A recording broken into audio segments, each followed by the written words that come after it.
UP T20 में आपको 3 सबसे तगड़े बॉलर कौन लगते हैं जिनको फेस करने में आपको लगता है कि हाँ टक्कर है? भूवी भाई। बाकी सोचना पड़ेगा, बाकी ऐसे अभी तक तो कोई लगा नहीं 2 साल में। Level up boys. मैं घर पे खेलता रहता था, जो कपड़े धोने की थपकी होती है उससे, पत्थर से। एक हाथ से कौन लंबा छक्का मार के दिखाएगा? ये टेनिस में ज्यादा चलता हाँ है। टेनिस वाली में, सीजन बॉल से तो नहीं, हाँ टेनिस में। एक चीज के लिए MS धोनी बहुत ज्यादा है, गेमिंग का उन्हें बहुत शौक है, तो आपका कोई सेशन हुआ है उनके साथ? हाँ जी। क्या क्या? मैं PUBG खेला उनके साथ। अच्छा PUBG खेला है उनके साथ?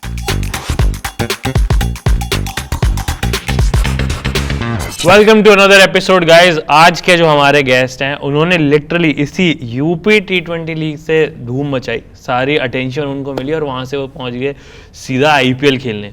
We will dig deep into his journey today. हमारे साथ हैं समीर रिजवी भाई, 7 नंबर जर्सी पहन रहे हो आप यहाँ पे। जब हम ऑफ कैमरा मिले आपने बताया भी कि वहाँ नहीं पहन सकते आप ये वाली, इसलिए आपने यहाँ पहनी। बट इन जनरल डोमेस्टिक में कौन सी पहनते हो आप? मेरा नंबर 7 ही रहता है। अच्छा, जहाँ से भी जब से जर्सी नंबर मिलना शुरू किया आपने 7 ही पिक किया, और जब 7 नहीं मिला तो वहाँ कौन सा पिक किया? वहाँ 1 था। वहाँ 1 पिक किया आपने। मैं शुरुआत से शुरू करना चाहूँगा, आपको याद है अपनी मेमोरी में ऐसा कि पहला कौन सा क्रिकेट मैच आपने देखा, या कब एक वो हुआ कि हाँ ये खेल मेरे को पसंद आ रहा है, वो देख के पसंद आना शुरू हुआ, खेल के पसंद आना शुरू हुआ, कैसे था? जब मैंने क्रिकेट स्टार्ट कराया था तो वो मेरे मामा ने ही कराया था, क्योंकि वही मेरे कोच थे, तो वही मुझे ग्राउंड ले जाने लगे। फिर मैं घर पे भी खेलता रहता था, तो मेरा इंटरेस्ट मतलब मेरे मामा ने बढ़ाया, जो मेरे कोच हैं। तो उन्होंने आप में ऐसा क्या देखा कि इसको ग्राउंड लेके जाता हूँ? पहले तो आपने कहीं गली में छत पे वहीं खेलना शुरू किया हुआ? नहीं, मैं घर पे खेलता रहता था, जो कपड़े धोने की थपकी होती है उससे, पत्थर से। तो मेरी जो मम्मी है उन्होंने बोला, मतलब मामा से मेरे, कि ये घर पे ये चीज़ें तोड़ता रहता है, इसे ग्राउंड ही ले जाया कर। वो ऑलरेडी कोच थे पहले से? हाँ जी। अच्छा। तो उन्होंने बोला इसे वहीं ले जाया कर, तो वहाँ खेल लिया करेगा, घर पे चीज़ें तो नहीं तोड़ेगा। तो तब से ऐसे वो ले जाने लगे। फिर मेरे मामा को लगा कि हाँ ये खेल सकता है, तो वहीं से स्टार्ट हुआ ये खेलना। और शुरू से आप बैटर ही थे? हाँ जी। मैं शुरू बॉलिंग कभी ट्राई नहीं की? नहीं, बॉलिंग मैंने की थी। मैंने अंडर 14 जब मैं खेला था तो मैं बॉलिंग भी करता था, लेकिन मेरे इस हाथ में एक इंजरी हो गई थी, तो उसके बाद मैंने बॉलिंग मतलब बीच में बंद कर दी थी। फिर धीरे धीरे बीच में स्टार्ट करी है। फास्ट या क्या करते? मैं लेग स्पिन डालता। ओह लेग स्पिन, ठीक है, वो तो काफी चल रहे हैं आजकल T20 में। सो आपका गेम नेचुरली कैसा था? जब मैं अंडर 14-16 में था तो मैं बहुत ओपनर था एक तो मैं जब, हाँ। तो मैं बहुत आराम से खेलता था। तब मैं इतना अटैकिंग बैटिंग नहीं करता था, क्योंकि डेज होती है अंडर 14-16, उसमें वनडे नहीं होता, वाइट बॉल क्रिकेट नहीं होती। तब मैं मतलब बहुत ही ज़्यादा स्लो खेलता था, मेरा ऐसी बैटिंग नहीं थी। लाल बॉल से ओपन जाता है, उसे खेलना पड़ता है थोड़ा जो एग्रेसिव बैटिंग मैंने स्टार्ट करी वो अंडर 19 से मैं स्टार्ट करी। अंडर 14 और 16 तक मैं बहुत स्लो खेलता था। जो आप वहाँ पे ग्राउंड जाना शुरू किया जब आपने अपने पहले कोच के साथ, तो वहाँ पे क्या चेंजेस आपने देखे अपने अंदर कि उन्होंने किन एस्पेक्ट्स पे आपके काम किया? जैसे मेरी धीरे धीरे एज बढ़ती रही, उन्होंने वैसे काम करना शुरू करा। जैसे अंडर 14-16 डेज होती है तो वो बोलते थे कि मेरिट पे खेलो, बेसिक अच्छे करो। उन्होंने धीरे धीरे ऐसी, फिर जब वाइट बॉल क्रिकेट आई तो उन्होंने फिर मुझे मारना सिखाया, कैसे छक्के मारने हैं, कैसे विकेट पर खड़े रहना है, कैसे इनिंग बिल्ड करनी है। तो धीरे धीरे एज बाय एज उन्होंने मुझे सब चीज़ें सिखाई। ऐसा एकदम से उन्होंने कोई चीज़ फोर्स नहीं करी कि अभी 10-12 साल से छक्के मारने। एज बाय एज जैसे फॉर्मेट होते हैं हमारे, वैसे ही उन्होंने मेरे पे धीरे धीरे काम करा कि इसमें ऐसे करना है, फिर अंडर 16 में ऐसे करना है, 19 में ऐसे करना है। मैं पढ़ रहा था कि आप स्पिन बॉलिंग को बहुत अच्छा खेलते थे, इसीलिए फिर आपका ये ट्रांजिशन हुआ कि ओपनिंग से हटके मिडिल ऑर्डर में आपने खेलना शुरू किया। मेरे मामा तो चाहते थे मैं ओपनर ही रहूं, लेकिन मैं अंडर 19 में एक हमारे मैनेजर थे और एक कोच थे, कपिल पांडे सर हैं, और एक ताहिर अब्बास सर थे, जो अभी इसी लीग में अंपायरिंग भी कर रहे हैं। तो उन्होंने बोला कि जो स्पिनर ज़्यादा अच्छा खेलता है तो मिडिल ऑर्डर खेला कर। तब से मेरा मिडिल ऑर्डर खेलना स्टार्ट हुआ। और यंगर जो आपके डेज थे उसमें मेरे को थोड़ा आप बताइए कि जब आपने पहले डिस्ट्रिक्ट में खेलना शुरू किया होगा, तो ट्रायल्स वगैरह की आपकी जो जर्नी रही जिससे आप टीम्स में सेलेक्ट होना शुरू किए, वो कैसी थी? जब फर्स्ट टाइम ट्रायल पे गया था मैं 8 साल का था। वो ये जहाँ पे आपने अच्छी फील्डिंग करके सुरेश रैना को इम्प्रेस कर दिया था? नहीं, वो उसके बाद की बात है। तब आप 8-9 साल के थे? हाँ, तभी की बात है। वो फर्स्ट टाइम ट्रायल मैंने उसी का राउंड दिया था। पहले मैं बहुत छोटा था, 8 साल का, तो मैं उसमें भी 30 के कैंप में गया था, जो लास्ट कैंप लगता है 30 का, उसके बाद टीम अनाउंस होती है। तो मैंने उसमें समथिंग 24-23 बॉल में 3-4 रन नॉट आउट बनाए थे। तो उन्होंने मुझे अंडर एज बता के वापस भेज दिया था कि अभी तुम बहुत छोटे हो। तो पहले साल तो मेरा ऐसा हुआ। फिर अगले साल ऐसे ही मैं फिर 30 के कैंप तक गया, लेकिन उसमें मैंने बनाए थे 52 नॉट आउट 40 बॉल में। तो तब मेरा अंडर 14 में सिलेक्शन हुआ था। और जब ये 8 साल का बच्चा खेल रहा है क्रिकेट, तो क्या समझ आता था तब आपको? बस ये लगता था कि ये पढ़ाई से बचने का एक तरीका है, मज़े आते हैं, या आपको कॉम्पिटिटिवनेस और वो सब चीज़ें समझ में आती थी कि करियर है इसमें, मैं कुछ बन सकता हूँ, वो समझ आता था या सिर्फ मज़े के लिए हो रहा था उस टाइम? तब करियर का तो इतना नहीं सोचा था क्या होगा कैसे नहीं है, पढ़ाई भी मैं साथ साथ में करता था। उस टाइम तो ये होता था कि लगता था कि अंडर 14 खेलना एक बहुत मुश्किल काम है। फिर एक तरफ ये भी था कि मेरा क्रिकेट की तरफ शुरू से ही जुनून बहुत ज़्यादा था, मैं क्रिकेट को बहुत पसंद करता था। तो यही था कि पढ़ाई में मेरे घर वाले भी इतने फिर फोर्स नहीं करते थे जब मैं खेलता था, तो सिर्फ एक ही तरफ ध्यान था, तो धीरे धीरे सारी क्रिकेट खेल लिया। अब उस इंसिडेंट के बारे में बताइए जब आप 8-9 साल के थे और आपने ऐसी क्या फील्डिंग करके दिखा दी कि सुरेश रैना ने आपको अपने सनग्लासेस ही गिफ्ट कर दिए? वो फील्डिंग वाला किस्सा नहीं था। अच्छा, फील्डिंग वो में ऐसा क्या होता था, मैं उस मैच में बॉल बॉय था। हाँ, बॉल बॉय थे। तो मैच से पहले बैट्समैन नॉकिंग करते हैं ना, तो हाँ यूपी टीम की बैटिंग थी। अच्छा, ये वो रणजी टीम से खेल रहे थे? हाँ जी, वो ग्राउंड भी वही है जहाँ मैं प्रैक्टिस करता हूँ। ये कौन सा ग्राउंड है? Victoria park? ये गांधी बाग है, हम मेरठ में कैंट क्लब के नाम से। वहाँ नॉकिंग करने के लिए उन्होंने मुझे बॉल बोला कि मुझे बॉल डाल दे, तो मैंने बॉल डाल रहा था, तो मैंने बॉल डाली। फिर बॉल डालने के बाद उन्होंने मुझे वो चश्मा गिफ्ट किया था। अच्छा, तब आप जानते थे सुरेश रैना को कि इंडिया खेलते हैं? हाँ, पता था आपको। उसके बाद आप ये एज ग्रुप्स के ट्रायल देने लगे एंड पहली बारी आप 2 बार आप 30 के कैंप तक गए। सिलेक्शन कब हुआ आपका? उसी में हुआ जब मैंने सेकंड ईयर 52 नॉट आउट बनाए। तो पहले जो अंडर 14 होती थी वो होती थी सबसे पहले, अच्छा, मतलब अराउंड सितंबर। उस साल क्या हुआ कि जहाँ हमारी लीग होनी थी वहाँ बहुत ज़्यादा बारिश हो गई, तो डिले हो गई। वो हुई जनवरी में। तो जनवरी और वो सितंबर के बीच में था, उसमें 8-9 लड़के जो लास्ट ईयर भी खेले थे वो ओवर एज हो गए उस राउंड पे। फिर जब जिन्होंने परफॉर्मेंस कर रखी थी उनमें एक मैं भी था, तो मेरा सिलेक्शन अंडर 14 टीम में हुआ। ये स्टेट के अंडर 14? हाँ जी। अच्छा, इसके बाद फिर आपने स्टेट को रिप्रेजेंट किया, वो आपने मैचेस खेले?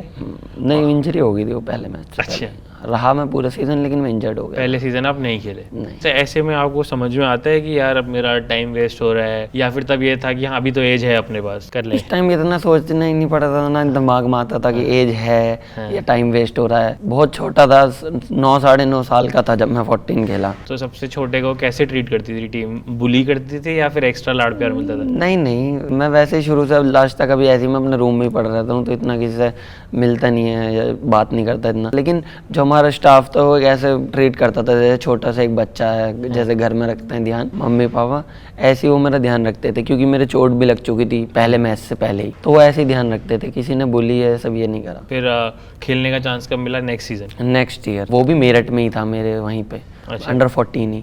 मैंने डेब्यू में ही 100 बनाया था वहाँ मेरठ में। ये डेज गेम? हाँ जी, अंडर 14 और 16 तो डेज ही होते हैं। आपको रियलाइज कब हुआ कि अब इसको मैं सीरियसली परसू कर सकता हूँ ये रन्स करके, या और आगे जाके? सीरियस तो मैं शुरू से ही था, बस दिमाग में ये चलता था कि परफॉर्मेंस करनी है बस। मैं आपका रणजी डेब्यू भी पढ़ रहा था, वो भी बहुत कम एज में ही हो गया आपका। वहां तक आप कैसे पहुंचे? वो ऐसा हुआ था कि हमारी वर्ल्ड कप टीम की अनाउंस हुई थी अंडर 19 की, जिसमें प्रियम गर्ग कैप्टन थे, तो मेरा नाम नहीं आया था उसमें वर्ल्ड कप में। तो हमारी 19 की कूच बिहार की ट्रॉफी होती है डेज की, उसको मैच चल रहा था, तो मैंने उसमें पंजाब के अगेंस्ट 330 बनाए थे। तो वहां से मेरी रणजी ट्रॉफी कॉल हुई थी 19 से, तब मैं 16 साल का था। तब मेरा रणजी ट्रॉफी डेब्यू मेरा दिसंबर या जनवरी में लास्ट में ऐसा हुआ था। उस टाइम कौन कौन था टीम में यूपी की? कैप्टन हमारे ये थे, अंकित राजपूत भैया थे, अक्षदीप भैया थे, ये सब सीनियर लोग थे। सीनियर लोग थे। तो आपको एसोसिएशन से कब मिले? आप तब मिले रणजी टीम में आने के बाद एसोसिएशन के लोगों से, या पहले डे? नहीं, मैं तभी मिला। अच्छा, तभी मिले। मतलब सेलेक्टर जो जूनियर और सीनियर के अलग होते हैं ना, 19 तक जूनियर होते हैं, सीनियर के अलग होते हैं, तो उस टाइम से ही मिला उनसे। तो रणजी में आके आपको लगा वो लेवल अप हुआ है कि जो मैं डेज से आ रहा हूँ, और या आपने खुद को डिफरेंटली लेना शुरू किया वहाँ पे कि अब थोड़ा अलग गेम खेलना है, मैं अभी तो जूनियर खेल रहा था? फिर रणजी में जैसा आप कह रहे हो कि काफी टीम में आई एम श्योर आपको अपोनेंट्स में ऐसे बंदे भी मिलेंगे जो इंडिया खेल चुके हैं, सीनियर लोग, तो वो डिफरेंस आपको वहाँ पे पता चला? मेरे में तब क्या था कि मैं कमी थी, जैसे मैं पहली बार अंडर 16 से सीधा 19 इंडिया खेला था, मैं स्टेट नहीं खेला था। वहाँ पे जब मैं परफॉर्मेंस नहीं कर पाता था 1-2 मैच में, तो मैं अपने आप को जज करता था कि मैं अभी इधर खेलने लायक नहीं हूँ। फिर 19 स्टेट से मैं सीधा रणजी खेला, मैं वहाँ भी जल्दी आउट हो गया, तो मैं फिर वही जज करता था कि अभी तू इसके लायक नहीं है, तेरा सिलेक्शन हो गया, परफॉर्मेंस नहीं कर पाएगा। तो ये चीज़ मेरे साथ बहुत होती थी पहले, मैं ये ज़्यादा सोचता था। तो आप अपने में ही सोचते थे या डिस्कस भी करते थे कोचेस से या किसी से? कैसे डील करते थे? नहीं, अपने आप से। ये तो गंदी ये चीज़ मैं किसी और को नहीं बोल सकता ना कि मैं भी यहाँ खेलने लायक नहीं हूँ। और फिर उसको बदलने के लिए आपने क्या किया? मैंने अगले में अफगानिस्तान के अगेंस्ट 55 नॉट आउट बनाए थे, तो थॉट खुद ब खुद चली गई कि मैं खेल सकता हूँ। लेकिन रणजी में क्या हुआ, मैं लास्ट के दोनों मैच, जो 7th और 8th मैच था हमारा, हम बाहर हो चुके थे नॉकआउट से, तो वही मैच खेला था, फिर अगले सीजन खेलना था। 19 खेला, फिर से मैं 23 खेला, तो वो धीरे धीरे थॉट खुद ही चली गई। और जब आप रणजी खेलने लगे, एक सीजन खेला आपने, दूसरा खेला, फिर आया ये यूपी T20 का, तो आपको तब ऑक्शन वगैरह फॉलो किया था आपने जब हो रहा था लास्ट ईयर? लास्ट हाँ। तो कुछ एक्सपेक्टेशन थी आपको, क्योंकि उससे पहले आई थिंक आप सैयद मुश्ताक खेल चुके थे और वो अच्छा भी गया था आपका। सैयद मुश्ताक का पहले आते हैं, उस पर आप बताओ, क्योंकि वो आई थिंक आईपीएल तो एक होता है जहाँ पे फॉरेन प्लेयर्स भी आते हैं, डोमेस्टिक का तो सबसे बड़ा टूर्नामेंट है। तो आपने उसे कैसे अप्रोच किया, कैसा आपका टूर्नामेंट गया, वो बताइए। नहीं, सैयद मुश्ताक में कह सकते हैं जो मैंने परफॉर्मेंस करी उसका कहीं ना कहीं हाथ हमारी यूपी T20 लीग का भी था, क्योंकि इधर मैं रन बना के गया था, कॉन्फिडेंस में था। फिर उसके 10, 15, 20 दिन के बाद ही लीग हुई, तो वो कॉन्फिडेंस था कि हाँ परफॉर्मेंस करनी है, तो वो कॉन्फिडेंस कहीं ना कहीं वहाँ भी काम आया। फिर वहाँ भी सबसे ज़्यादा रन बनाए मैंने यूपी टीम के लिए। फिर उधर से मैं 23 वनडे खेला, मैंने वहाँ भी 550-600 रन बनाए, हमारी चैंपियन भी हुई टीम। तो वो कहीं ना कहीं धीरे धीरे जो ऑक्शन से पहले मेरी जितनी भी ट्रॉफी खेला मैं, मेरी सब में बहुत अच्छी परफॉर्मेंस थी। बट जब आप एज ए व्यूअर देखते थे आईपीएल को, तब आपकी फेवरेट टीम कौन सी थी? मेरी CSK और MI, जो दोनों चैंपियन टीम है जिनके पास ट्रॉफी है, वो ही आपको पसंद थी? मतलब इनका जब आपस में मैच होता तो कोई भी जीत जाए दोनों के लिए खुश होता था। अच्छा वहाँ पे एक पिक नहीं करते थे? हाँ। CSK ने आपको पिक कर लिया, फेवरेट टीम में आप चले गए, अमाउंट भी आपको इतना तगड़ा मिल गया, उस पर क्या रिएक्शन था? ऑफकोर्स हमने आपकी सब स्टोरीज सुनी भी है, बट वापस से अगर एक बार आप बताएं। उस टाइम दिमाग में इतना पैसों का नहीं चल रहा था, दिमाग में चल रहा था कि CSK ने पिक किया है, माहिबिया के साथ खेलने का मौका मिला था,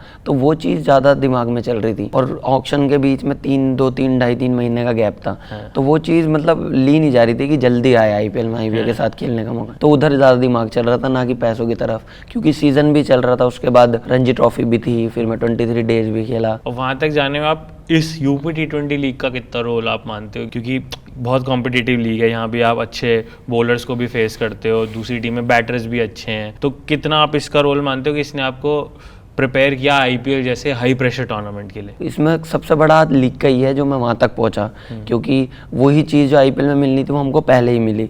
ऐसे रात को मैच खेलने का, क्राउड का, आगे बढ़ने के लिए लीग का बहुत बड़ा हाथ है इसमें। लीग में परफॉर्मेंस करने के लिए T20 में खेलने का भी मौका मिला, फिर वहाँ भी परफॉर्मेंस कह सकते हैं लीग की वजह से हुई, क्योंकि कॉन्फिडेंस लीग से काफ़ी मिला।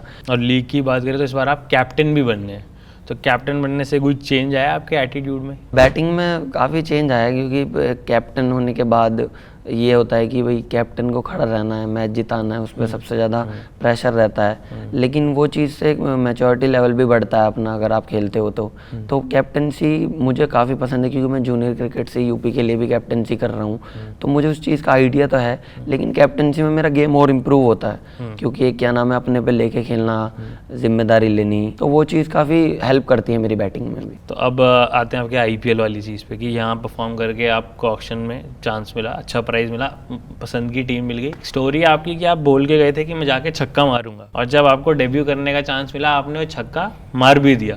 वो स्टोरी आप मेरे को पूरी नरेट करो, कैसे वो पूरा एग्जीक्यूट किया? बहुत टाइम से बोल रखा था मैंने, अराउंड 4-5 साल पहले से। अच्छा, कि जब भी आईपीएल खेलूंगा, हाँ, कि पहली बॉल पे छक्का मारना है, फिर कोई भी हो चाहे। तो दिमाग में यही था कि 19th ओवर है, मारूंगा, चांस है, मार सकता हूँ। उस टाइम दिमाग में भी चल रहा था मारने के बाद कि मैंने बोला था वो हो भी गया। एक 20 साल का यंग लड़का बैटिंग करने जा रहा है, या राशिद खान बॉलर है, तो उसकी जो मेन बॉल है गुगली है, तो मेरे दिमाग में कहीं ना कहीं वही था कि वो मुझे गुगली ही मारेगा पहली बॉल। हाँ, तो रेडी थे? हाँ, मैं उस चीज़ के लिए रेडी था, वो बॉल भी आ गई था, तो वो मैंने मारा, हो गया छक्का। वो अभी वाइड बॉल क्रिकेट में जो आपका रोल है स्पेशली, कि वो बहुत ही ऐसे दोधारी तलवार जो होती है, वो वाला रोल है कि आपको बॉलें भी कम मिलेंगी, मारना भी ज्यादा, और आपके फेलियर के चांसेस भी ज्यादा हैं, क्योंकि मारते में आप आउट भी हो गए। तो उसके लिए आप प्रिपेयर कैसे करते हो खुद को स्पेसिफिक इस रोल के लिए, कि 10 बॉल 12 बॉलें मिलनी है और मारना है मुझे? तो कोई भी जब हम फॉर्मेट खेलते हैं, चाहे वो डेज डे हो या वनडे हो या T20, तो हमें पता होता है कि हमें कहाँ खेलना है, तो उस चीज़ के लिए हमारी प्रैक्टिस पहले से शुरू हो जाती है। जैसे मैं आईपीएल में भी था, CSK में, तो मुझे पता था मैं 6-7 नंबर खेलना हूँ, तो मैं उस तरीके की प्रैक्टिस करता था। 10 मैच में से आप 3-4 मैच में ही परफॉर्मेंस करोगे, लेकिन वो 3-4 मैच ऐसे होते हैं कि वो आपको बहुत ऊपर ले जाता है, अगर आप 3-4 मैच अपनी टीम को जिता के दे रहे हो, क्योंकि वो 6-7 नंबर का रोल फिनिश करना ही होता है गेम। तो वो चीज़ काफ़ी कॉन्फिडेंस देती है अगर आप छोटी छोटी इनिंग भी खेलते हो, 20-25 रन की भी। आप किस पे ज़्यादा काम करते हो, स्ट्रेंथ पे, कि पावर हिटिंग करूं, या फिर ये जो इनोवेटिव शॉट्स होते हैं जैसे सूर्य और ABD ये खेलते हैं, आप किसको ज़्यादा बैक करते हो? नहीं, मैं तो क्या नाम है, शुरू से सामने की तरफ मारना, मतलब पावर से कोशिश करता हूँ। हाँ, तो मैं मैच में भी वो यूज़ करता हूँ। शुरुआत में मतलब ये वाली जो हिटिंग है, इससे मैं देखता हूँ कि शर्तें भी बहुत लगती देखते हैं लड़कों में कि कौन लंबा छक्का मार के दिखाएगा, जब ये मेरठ में तो होता ही होगा, वहाँ तो होता ही है। तो उसमें जीती हैं आपने कुछ शर्तें वर्तें ऐसी, लंबे छक्के कभी लगते जीत जाते हैं, कभी हार जाते हैं, शर्तें चलती हैं, हमेशा तो कोई नहीं जीतता। मैंने तो लेजिट वो भी देखा कि एक हाथ से कौन लंबा छक्का मार के दिखाएगा। ये टेनिस में ज्यादा चलता है। हाँ, टेनिस वाली में, सीजन बॉल से तो नहीं, हाँ टेनिस में। तो उस तरह की शर्तों में पार्ट लिया है आपने? कभी जो मेरे दोस्त है यूपी से भी खेलते हैं, स्वास्तिक चिकारा है, सिद्धार्थ यादव है एक, तो ये भी मेरे अकेडमी में प्रैक्टिस करने आता है, तो हम आपस में कभी छक्कों का, कभी एक ओवर में कौन ज़्यादा छक्के मारे, ऐसे खेलते रहते हैं हम। अब अगर मेरे को आपसे आपके CS के डेज के बारे में और बातें करनी हो कि आप जब खेलने गए, ठीक है, आप कॉन्फिडेंस लेके गए कि सैयद मुश्ताक में परफॉर्म किया है, UP T20 में परफॉर्म किया है, बट वो प्राइस टैग का प्रेशर था, क्योंकि और कितने बड़े बड़े प्लेयर्स थे उस टीम में, उनको उतना प्राइस टैग नहीं मिला था जितना समीर रिजवी को मिला था। तो वो प्रेशर आप लेके जा रहे थे, या आपसे बात की हो MS धोनी ने या मैनेजमेंट ने? मेरे पे वो शुरू के 2 दिन था, फिर लेकिन 2 दिन बाद हमारा IPL स्टार्ट नहीं हुआ था। मेरे माही भैया बात करी हुई, तो माही भैया ने बोला कि कैसा फील हो रहा है। मैंने कहा भैया नर्वस फील हो रहा है। तो उन्होंने बोला कि हाँ वो सबके साथ होता है, पहला साल है, बट क्या नाम है, प्रेशर जो ले रहा है वो प्रेशर इस चीज़ का मत लियो कि क्राउड है या फिर मुझे करना ही करना है, मैं इतना महंगा बिका हूँ। जो भी प्लेयर है सबकी रिस्पेक्ट प्लेयर के हिसाब से, पैसे के हिसाब से नहीं है। तो एक जो प्राइस टैग है उसका प्रेशर मत लियो, वैल्यू मैटर नहीं करती, प्लेयर मैटर करता है।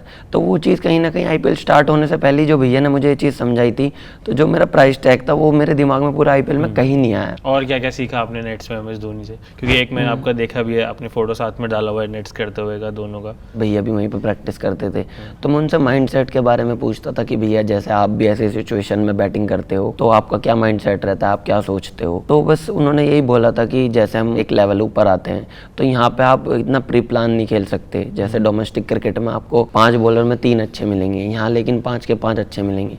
तो सिर्फ कोशिश करो जिधर का बॉल है उधर खेलने की कोशिश करना, बाकी सिचुएशन देखना, सिचुएशन क्या है, 1-2 बॉल विकेट पे देख लेना कैसा चल रहा है विकेट, तो वो चीज़ बहुत इंपॉर्टेंट है। तो बैटिंग के बारे में वो इन सब चीज़ों की बातें करते थे। और एक चीज़ के लिए MS धोनी बहुत ज़्यादा है, गेमिंग का उन्हें बहुत शौक है। तो आपका कोई सेशन हुआ है उनके साथ? हाँ जी, क्या क्या? PUBG खेला उनके साथ। अच्छा, PUBG खेला है उनके साथ? PUBG, बाकी बहुत सारे गेम खेलते हैं वो। हाँ, गेमिंग के वो शौकीन है वो। हाँ, 2-3 गेम तो ऐसे खेलते हैं मुझे नाम भी नहीं पता उनके। अच्छा, ये किस पे, प्ले स्टेशन पे, फोन पे? नहीं, वो सूट केस होता है, मुझे नाम भी नहीं पता उस गेम का। मोनोपोली? एक रेड और ब्लैक कलर की ऐसी छोटी छोटी जो कैरम बोर्ड में होती है ना वो। हाँ, तो ऐसी पोकर?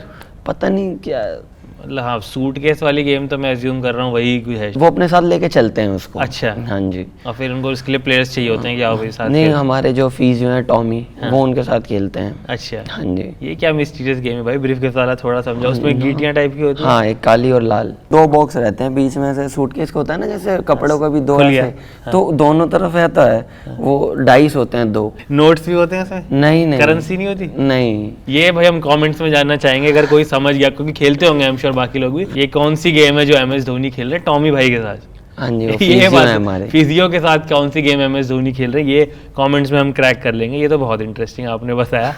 और इसके अलावा दोस्त कौन है CSK में समीर का? नहीं, मेरे साथ के लड़के तो थे ही, उनमें एक निशांत लड़का है, एक रशीद है, मेरे साथ ये 19 same under में 19 हैं। बैच के। हाँ। बाकी मेरे जो दीपक भी है उनसे मैं मिला फर्स्ट टाइम, लेकिन उनसे काफ़ी अच्छी दोस्ती होगी। मैं उनके साथ बहुत रहता था, बातें हम करते थे।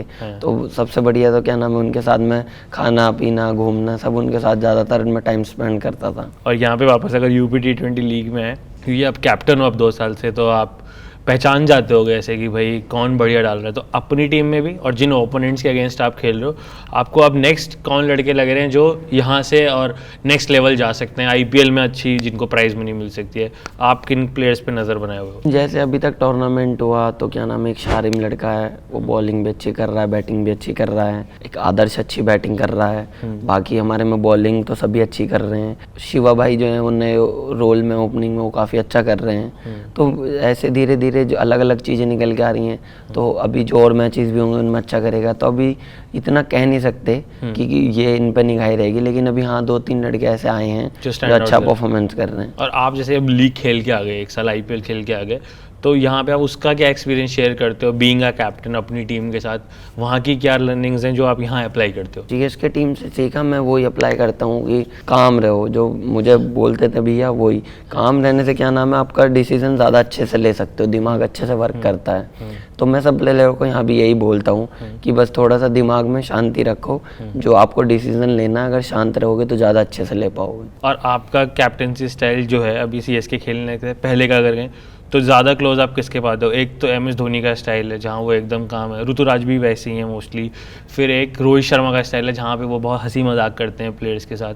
और एक विराट कोहली का स्टाइल है कि जहाँ पे वो बेस्ट निकलवाते हैं सबका अग्रेशन से। आप अपना कैप्टनसी स्टाइल किसके क्लोज पाते हो? शुरू से जैसे कैप्टन डोमेस्टिक में भी रहा हूँ अपना, तो मेरा थोड़ा सा शुरू से ही एग्रेसिव कैप्टनसी रही है।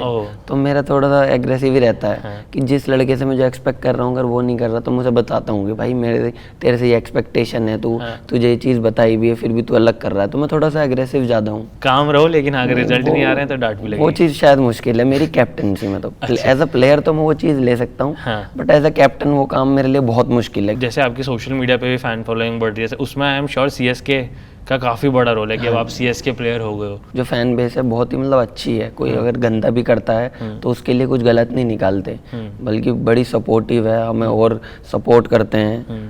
कमेंट्स भी अगर देखो तो आप अच्छे अच्छे करते हैं कि अभी नहीं हो आगे होगा। तो ये सब चीज़ें मतलब काफ़ी हेल्प करती हैं। अगर देखने को मिलता है, खुशी मिलती है कि एक जो हमारी टीम है उसके जो फैन बेस है काफ़ी अच्छा है। और आपको मूवीज, वेब शोज, ये सब का शौक है? तो अगर आपकी फेवरेट 5 फिल्में कौन सी है? एक तो आप ही की है हॉस्टल डेज में आपसे अभी बात ही कर रहा था इस बारे में। बाकी अभी मिर्जापुर देखी है। अच्छा। मनी हाइस्ट थी वो देखी थी। अच्छा, तो मनी हाइस्ट इंग्लिश में देखी, स्पेनिश नहीं में? हिंदी में। हिंदी डब कर हिंदी। ये रिस्क नहीं है अपने को। हाँ, सबटाइटल कौन पढ़ता है? और म्यूजिक कैसा कंज्यूम करते हो? इंग्लिश तो नहीं, बट देसी, पंजाबी, बॉलीवुड सब। तो अगर जिम कर रहे हो तो उस टाइम आप कौन से गाने बज रहे होते हैं? तब तो पंजाबी। कौन है पंजाबी सिंगर फेवरेट? दिलजीत दोसांझ। चलो बहुत बढ़िया। लास्ट ओवर में आपको 20 रन चाहिए। आप सामने वाले एंड पे अपना पार्टनर कौन चाहोगे? मैं आपको 2 ऑप्शन दूंगा, आपको एक पिक करना। AB डिविलियर्स और ग्लेन मैक्सवेल? ABD और हेनरी क्लासन और केरन पोलार्ड और आंद्रे रसेल और रोहित शर्मा? अच्छा, रसेल और रिंकू सिंह? अच्छा, रसेल और MS धोनी? और क्योंकि अभी आप कैप्टनसी भी कर रहे हो, तो अगर आपको डिफेंड करने हो 20 रन लास्ट ओवर में, तो आपका गो टू बॉलर कौन होगा? जसप्रीत बुमराह कर लेगा डिफेंड। आपको डिफिकल्ट कौन लगता है बॉलर ऐसे खेलने के लिए? आपने IPL में तो काफ़ी सारे फेस कर लिए, या फिर आपका एक ऐसा ड्रीम बॉलर कौन है कि यार एक बार इसको फेस करना है एंड मारना है? नहीं, IPL में तो 2 ही रह गए जिन्हें मेरा काफ़ी मन था खेलने का। एक तो जसप्रीत बुमराह और एक सुनील नारायण। और यही आपके ऐसे ड्रीम बॉलर जो खेलो। बट आप ऐसे जो बड़े बॉलर हैं उनके लिए कुछ अलग प्रिपेयर करते हो? नहीं, मतलब वीडियोस देखता हूँ, क्योंकि हमारे जो मैनेजमेंट होता है उसमें वीडियोस आती हैं हमारे, तो मैं वीडियोस देखता हूँ कि वो क्या क्या वेरिएशन करते हैं अपनी बॉलिंग में। अच्छा, तो आप टेक्नोलॉजी को इन्वॉल्व करते हो अपने गेम को बेटर बनाने के लिए, तो आप बिलीव करते हो उसमें कि इससे वर्क बेटर होता है? हाँ जी, काफ़ी मदद मिलती है। पहले ही पता लगता है कि वो बॉलर हमें क्या क्या बॉल फेंक क्या डाल सकता है। हाँ, ये तो आपने IPL का बताया। UP T20 में आपको 3 सबसे तगड़े बॉलर कौन लगते हैं जिनको फेस करने में आपको लगता है कि हाँ टक्कर है? वो भी भाई, बाकी सोचना पड़ेगा। बाकी ऐसे अभी तक तो कोई लगा नहीं 2 साल में। Level up boys. Okay, so that was an episode, guys. We would like to thank all our sponsors, and हम अपने इस पॉडकास्ट लॉन्ग ऑफ लाउंज पे ऐसे ही कमाल के प्लेयर्स को लाते रहेंगे। कमेंट्स में आप बता सकते हो किसको देखना चाहते हो। We'll make sure we get them. Thank you so much for watching. Thank you Sameer भाई, अपना टाइम दिया आपने।